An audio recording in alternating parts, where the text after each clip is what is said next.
Assalamualaikum warahmatullahi wabarakatuh. Perkenalkan, nama saya Neng Mega Yuliana Putri dari Fakultas Ilmu Administrasi dan Humaniora, Prodi Administrasi Publik, kelas A. Puja puji syukur marilah kita panjatkan kehadiran Allah yang mana telah memberikan nikmat yang tidak bisa kita ukur dan kita hitung, serta sholawat dan salam semoga tercurah limpah ke junjungan kita yakni Nabi besar Kanjeng Nabi Muhammad Shallallahu Alaihi Wasallam. Alhamdulillahirabbil alamin. Berkat bantuan Allah Subhanahu wa taala, saya dapat menuntaskan tugas UTS saya yakni membuat video berdurasi 30 menit dengan penjelasan matkul dasar-dasar logika dengan dosen pengampu Pak Rizal Amirullah. Adapun pengertian logika yaitu secara singkat adalah pertimbangan pikiran manusia yang diungkapkan melalui perkataan dan dinyatakan dalam bahasa. Logika bisa mencerminkan jalan pikiran seseorang itu serta kemampuan nalarnya. Logika berasal dari kata Yunani kuno yaitu logos. Logika adalah salah satu cabang filsafat yang dipelajari dalam ilmu pengetahuan. Dalam logika mempelajari kecakapan manusia untuk berpikir secara lurus, tepat, dan teratur. Adapun arti logika menurut KBBI yaitu pengertian logika menurut Kamus Besar Bahasa Indonesia adalah pengetahuan tentang kaidah berpikir. Logika juga dapat diartikan sebagai jalan pikiran yang masuk akal. Definisi logika secara umum adalah hasil pertimbangan akal pikiran yang diutarakan lewat kata dan dinyatakan dalam bahasa. Logika didefinisikan untuk mengacu pada kemampuan ke dalam tindakan. Adapun menurut Aristoteles yaitu ajaran mengenai berpikir ilmiah yang masih ada hubungannya dari bentuk pikiran itu sendiri serta berbagai hukum yang menguasai pikiran. Dan menurut William Alston yaitu sebagai studi tentang penyimpulan secara lebih cermat dalam usaha untuk menetapkan ukuran-ukuran guna memisahkan penyimpulan yang sah dan tidak sah. Menurut Jan Hendrik Rapart, bisa didefinisikan sebagai sebuah pertimbangan akal atau pikiran yang diatur lewat kata dan dinyatakan dalam bahasa. Menurut W. Fosforozo dan Eka Tigilarso yaitu definisi logika dapat diartikan sebagai ilmu pengetahuan dan keahlian menalar dalam berpikir tepat. Adapun objek logika yaitu objek material dan objek formal. Semua disiplin tentu saja mempunyai objek studi. Pengertian objek studi ini dibedakan dalam dua jenis, yaitu jenis material dan formal. Adapun objek material adalah segala sesuatu yang dipelajari manusia secara rasional sistematik. Objek material ini meliputi alam semesta dengan segala isinya, termasuk manusia. Jadi, pada dasarnya objek material dari semua disiplin adalah sama. Yang membedakan antara suatu disiplin dari lainnya adalah objek formalnya. Objek material adalah suatu bahan yang menjadi tinjauan penelitian atau pembentukan pengetahuan itu. Objek material ini dapat meliputi apa saja, baik yang konkret maupun hal yang abstrak. Misalnya, dalam ilmu psikolog, studi perilaku manusia itu sendiri adalah objek materinya. Sedangkan perilaku atau kegiatan akal budinya adalah objek formal. Adapun objek formal adalah objek material yang dipandang dari sudut tertentu, yakni dari sudut atau dalam konteks suatu pertanyaan inti serta dengan menggunakan metode tertentu. Dapat juga dikatakan bahwa objek formal adalah salah satu aspek atau faset dari objek material yang dipelajari dari sudut pandang tertentu. dengan cara tertentu. Objek formal adalah sudut pandang yang dituju pada bahan dari penelitian atau pembentukan pengetahuan itu, atau sudut dari mana objek material itu disorot. Contohnya, berpikir adalah objek material logika. Namun demikian, yang dimaksud dengan berpikir di sini adalah kegiatan pikiran atau budi akal manusia.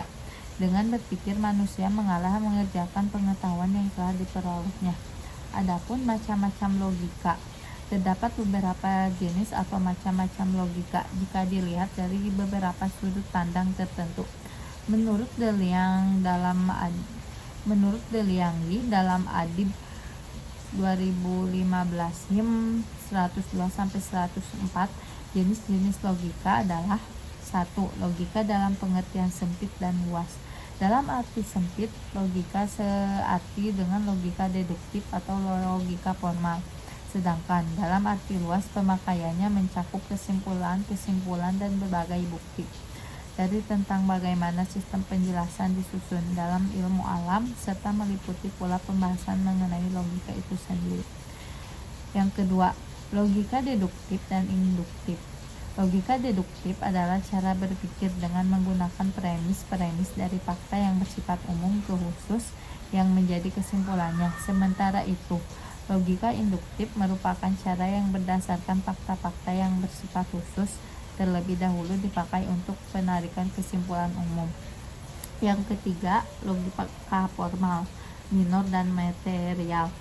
Logika formal atau disebut juga logika minor mempelajari asas, aturan, atau hukum-hukum berpikir yang harus ditaati agar orang-orang dapat berpikir dengan benar dan mencapai kebenarannya. Sedangkan logika material atau mayor mempelajari langsung pekerjaan akal serta menilai hasil-hasil logika formal dan mengujinya dengan kenyataan praktis yang sesungguhnya, mempelajari sumber-sumber dan asalnya pengetahuan, alat-alat pengetahuan, proses terjadinya pengetahuan, dan akhirnya merumuskan metode ilmu pengetahuan itu. Adapun yang keempat, logika murni dan terapan. Logika murni merupakan pengetahuan mengenai asas-asas dan aturan logika yang berlaku umum pada semua segi dan bagian dari pernyataan-pernyataan dengan tanpa mempersoalkan arti khusus dalam sesuatu cabang ilmu. Dan dari istilah pernyataan yang dimaksud, logika terapan adalah pengetahuan logika yang diterapkan dalam setiap cabang ilmu, bidang-bidang filsafat, dan juga dalam pembicaraan yang menggunakan bahasa sehari-hari. Logika filsafat dan matematik. Logika filsafat merupakan ragam logika yang mempunyai hubungan erat dengan pembahasan dalam bidang filsafat seperti logika kewajiban dengan etika atau logika arti dengan metafisika. Sedangkan logika matematik, penalaran yang benar dengan menggunakan metode matematik serta bentuk lambang yang khusus dan cermat untuk menghindarkan makna ganda. Adapun menurut Adib 2010-148, macam-macam logika selain yang sudah disebutkan juga terdapat logika alamiah dan ilmiah. Apa itu logika alamiah? Menggunakan kinerja akal budi manusia yang berpikir secara cepat dan tepat lurus sebelum dipengaruhi oleh keinginan-keinginan dan kecenderungan-kecenderungan yang subjektif. Yang kedua, logika ilmiah. Logika ini ada sejak lahir yang berfungsi menghaluskan, mempertajam pikiran serta akal budi. Logika ilmiah menjadi ilmu khusus yang merumuskan asas-asas yang harus ditepati dalam pemikiran. Menurut Mundiri, macam-macam logika yaitu berdasarkan segi kualitasnya. Logika mantik dapat dibedakan menjadi dua, yaitu logika naturalis dan logika artifisialis.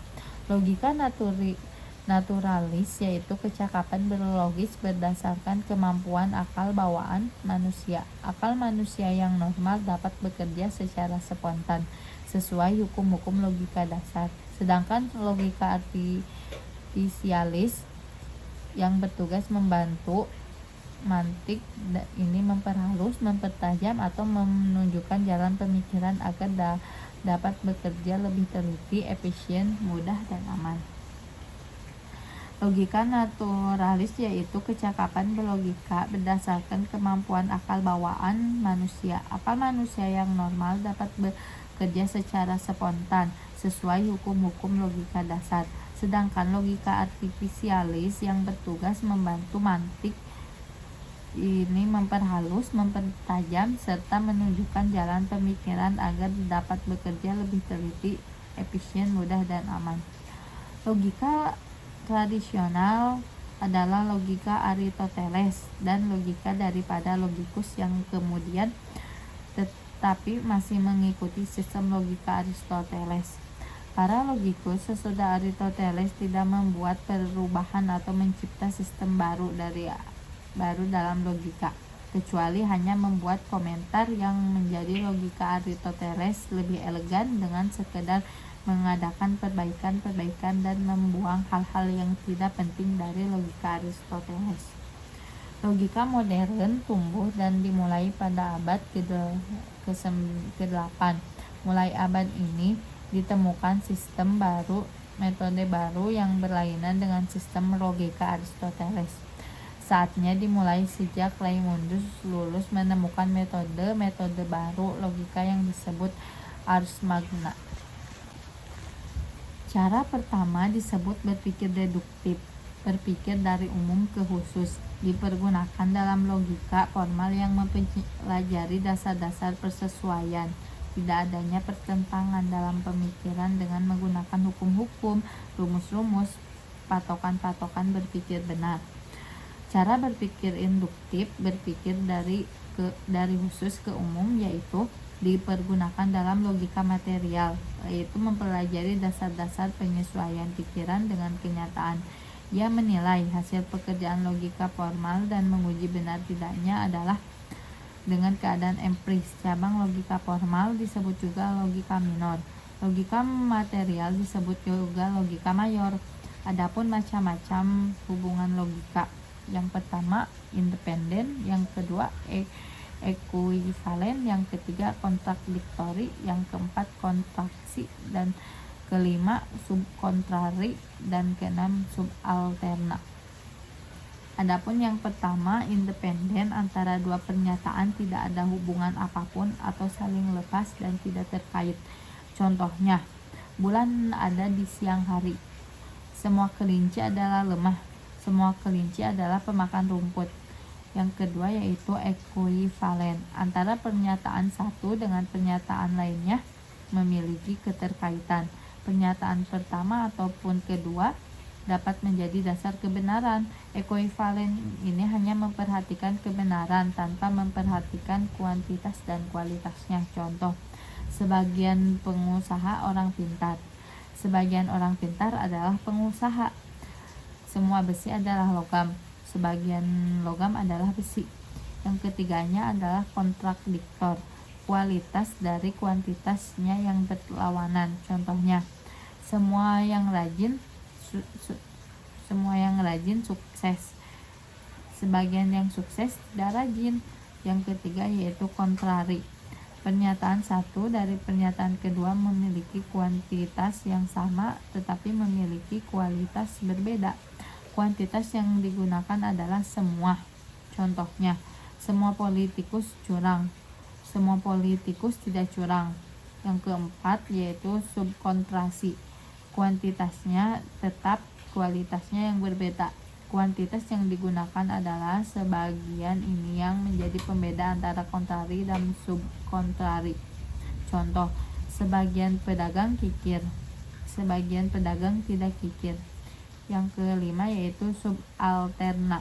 Kuantitasnya berubah tetapi kualitasnya tidak. Contoh, semua peserta kelompok C rajin. Sebagian peserta kelompok C rajin.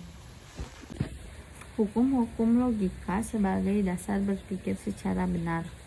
Logika terkait dengan hukum-hukum aksioma, dan prinsip-prinsip. Proposisi, inferensi, penarikan kesimpulan, argumen dan validitas argumen. Tentu saja terdapat lebih banyak lagi hal yang berhubungan dengan logika. Penarikan kesimpulan yang tidak terhindarkan dari premis, tunduk kepada 3 hukum logika yang juga disebut 3 hukum pemikiran. 3 hukum logika. Hukum-hukum ini bersifat universal, tidak terbantahkan dan benar. Tanpa ketiga hukum ini sulit, kalau tidak dapat dikatakan tidak mungkin, untuk membayangkan bagaimana segala sesuatu dapat dipahami. Ketiga hukum atau aksioma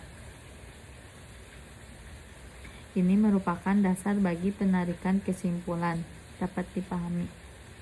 Lebih jauh lagi, penarikan kesimpulan yang tidak terhindarkan dari premis-premis mengasumsikan hukum-hukum logika sebagai sesuatu yang universal, tidak terbantahkan dan benar. Universal artinya tanpa pengecualian. Tidak terbantahkan artinya setiap upaya membantah hukum-hukum logika harus tunduk pada hukum-hukum tersebut. Dengan demikian membuktikan keharusan hukum-hukum tersebut bagi argumen benar, artinya tidak salah, karena didasarkan pada logos Tuhan,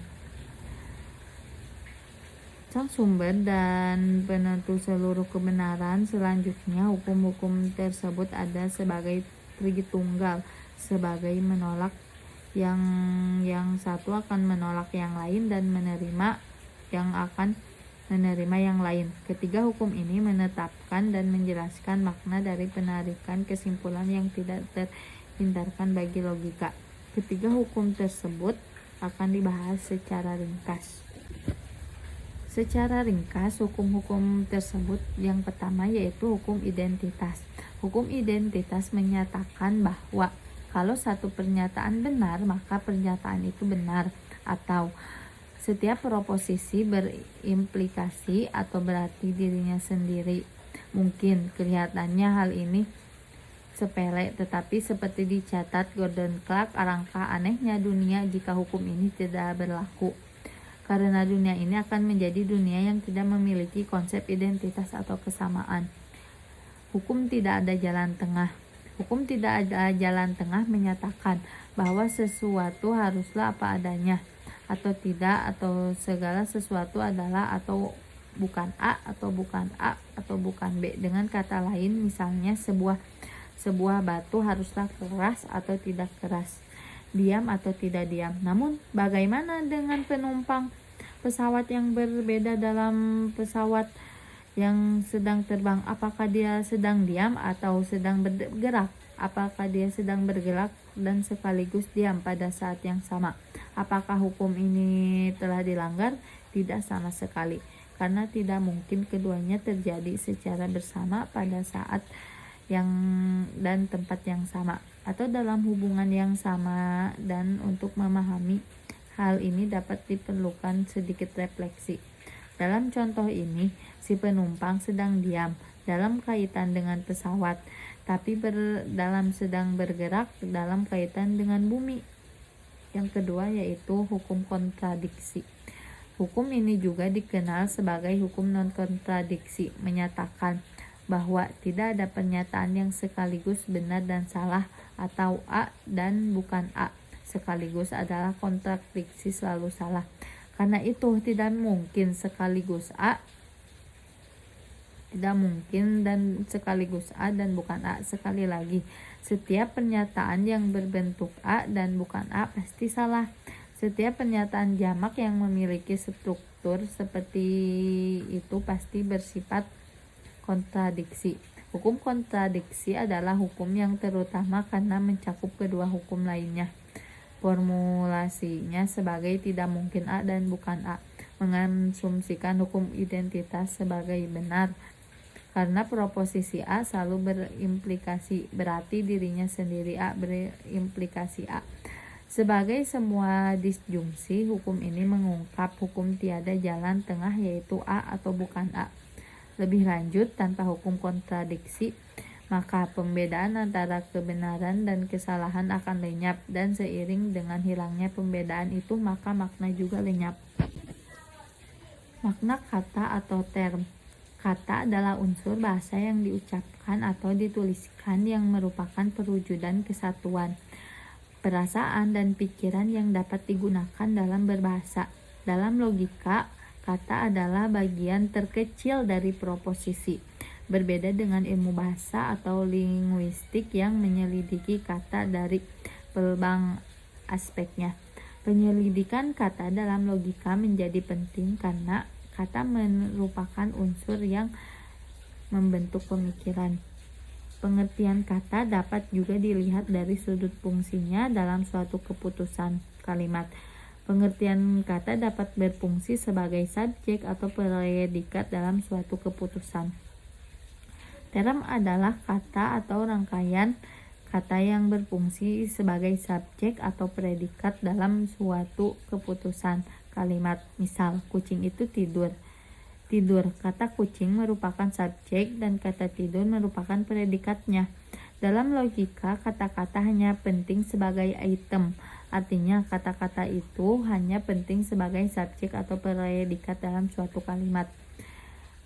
Trem bisa berupa trem tunggal dan trem majemuk. Trem itu tunggal apabila hanya atas satu kata saja, misalnya binatang, membeli, mahal, kucing, dan seterusnya. Trem itu majemuk apabila terdiri dari dua kata atau tiga, dan bersama-sama merupakan suatu keseluruhan menunjukkan satu dan berfungsi sebagai subjek atau predikat yang dalam suatu kalimat. Misal, jam dinding itu mati, lapangan bola kaki itu penuh rumput, dan seterusnya. Adapun jenis-jenis trem yaitu trem bersahaja dan komposit. Dinamakan trem bersahaja yakni apabila trem terdiri dari hanya satu kata saja, misalnya manusia, kuda, rumah, dan lain-lain. Sebaliknya, bila trem itu terdiri lebih dari satu kata, misalnya kuda putih, rumah besar, dan sebagainya, maka trem ini dinamakan trem komposit. Yang kedua, trem singular adalah trem yang menunjukkan satu objek saja, misalnya gunung yang tertinggi di Indonesia, Presiden pertama Republik Indonesia. Sedangkan trem general adalah trem yang dapat dipergunakan bagi setiap anggota kelas dengan arti yang sama, misalnya manusia, buku, mahasiswa, dan lain-lain. Lebih lanjut, para ahli logika membagi lagi trem khusus menjadi dua subkelas, yaitu trem tunggal signifikan dan trem tunggal non-signifikan. Trem khusus yang menunjukkan objek dengan pertama dan sebagainya disebut trem tunggal signifikan, sedangkan trem khusus yang tidak menunjukkan objek dengan mengemukakan kualitas tertentu dinamakan dengan trem tunggal non-signifikan. Misalnya gunung yang tertinggi, Presiden Republik Indonesia, dan sebagainya. Trem kolektif adalah trem yang dipergunakan untuk menunjukkan sekelompok benda yang membentuk satu keseluruhan atau satu kelas. Misalnya juri, mahasiswa, angkatan darat, dan lain-lain. Trem kolektif mungkin bersifat khusus dan umum. Trem kolektif khusus adalah trem kolektif yang hanya dapat digunakan untuk sekelompok benda-benda. Misalnya, orang-orang Indonesia, mahasiswa UIN Syarif Hidayatullah Jakarta, dan lain-lain. Jika trem kolektif itu dapat dipergunakan untuk tiap-tiap kelompok, misalnya mahasiswa, pelajar, dan lain-lain, disebut trem kolektif umum. Trem positif, negatif, dan prikatif. Suatu trem dikatakan positif bila trem itu menyatakan benda atau atribut yang ada, dikatakan negatif bila trem itu menyatakan benda yang tidak ada, dan dikatakan prikatif bila benda atau atribut negatif. Benda itu tidak ada pada waktu sekarang, tetapi mungkin dimilikinya pada waktu yang lain. Trem prikatif menyatakan bahwa suatu objek atau suatu benda biasanya memiliki kualitas, tetapi kualitas itu pada saat ini tidak ada, misalnya buta, lumpuh, bisu, dan sebagainya. Seseorang disebut buta karena oleh suatu sebab pada suatu waktu ia tidak dapat melihat walaupun ia memiliki mata. Trem konkret dan abstrak.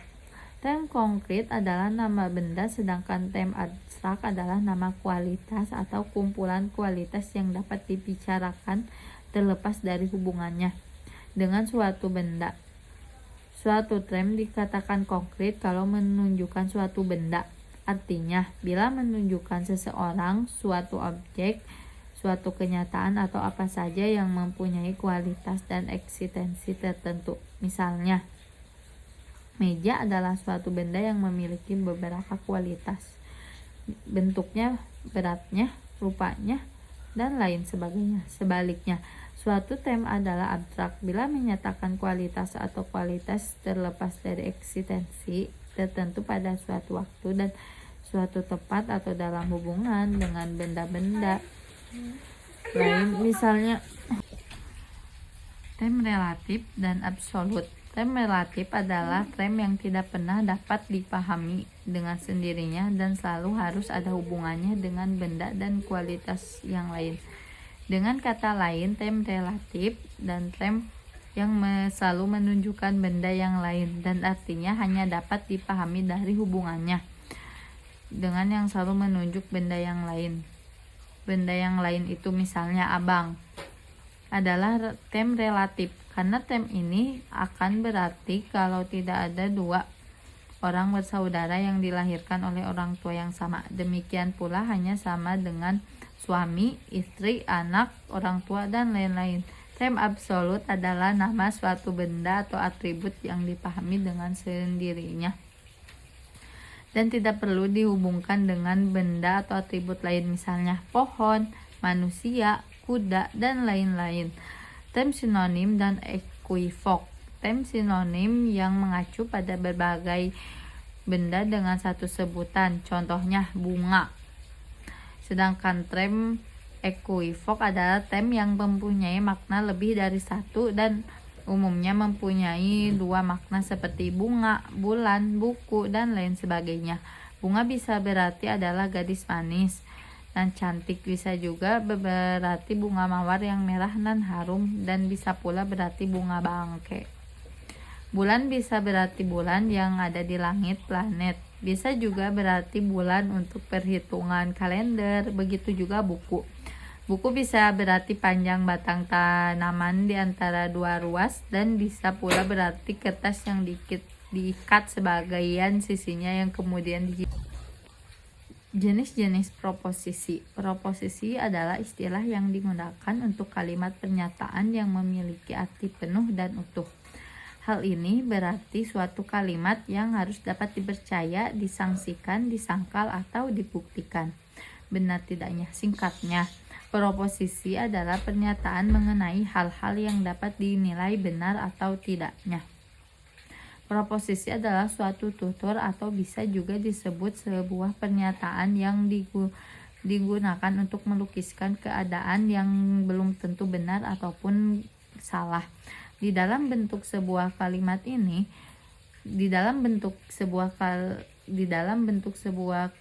berita, proposisi sendiri merupakan istilah yang digunakan dalam menganalisis logika. Proposisi ini merupakan kalimat logika yang mana pernyataan tentang hubungan antara dua atau beberapa hal yang dapat dinilai benar atau salah. Ada juga yang mengartikan proposisi sebagai beberapa hal yang dapat dinilai benar atau salah. Ekspresi verbal dari putusan yang berisi pengakuan atau pengingkaran suatu predikat terhadap sesuatu yang lain subjek yang dapat dinilai benar atau salah. Secara umum, proposisi terdiri atas 4 unsur, yakni 2 diantaranya materi pokok proposisi, sementara 2 yang lain sebagai hal yang menyertai proposisi ini sendiri. Contoh, proposisi atau pernyataan adalah ekspresi atau pernyataan di dalam kita bisa ragu, menyangkal, atau percaya dan kita dapat membuktikan bahwa itu benar atau tidak. Proposisi sendiri terbentuk dari 3 elemen: subjek, organisasi, dan ligamen. Proposisi terdiri dari 4 elemen, 2 diantaranya adalah subjek dari proposal dan 2 lainnya terkait 4 elemen diasumsikan. Istilah sebagai subjek, istilah sebagai predikat, konektif, dan qualifier. Biasanya hal yang dikatakan cocok dalam membawa nilai kebenaran adalah proposisi, yang mana para penulis membedakan dengan kalimat dengan cara dan alasan yang berbeda-beda. Namun, nyatanya proposisi merupakan pokok yang kontroversial. Percobaan untuk menemukan teori proposisi atau bahkan teori yang berusaha menolaknya terlebih dahulu harus menyelesaikan beberapa masalah metafisika. Maka proposisi bukanlah kalimat sesuatu yang dapat bernilai benar atau salah, hanya kalimat signifikan atau bermakna yang dapat mengekspresikan proposisi.